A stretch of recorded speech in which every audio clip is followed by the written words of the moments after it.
This is my creamy, coconutty, cheesy, bacony pasta dinner. Done on the stove top. No oven for this one. Barbecue jerked. Well, this is reshafe. It's overnight jerked chicken. Done rum barbecue style. Topped with onions, scotch bonnet pepper, sweet pepper, and carrots. Also have in there a little bit of plantain wrapped with some bacon. Good, really good. So those are over there.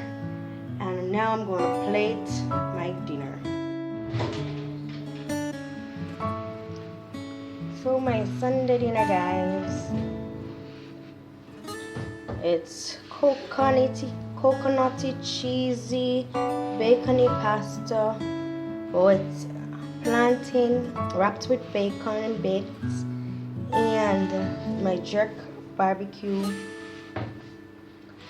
leg and thigh quarters.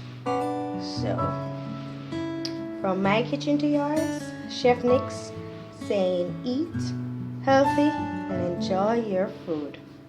Mwah.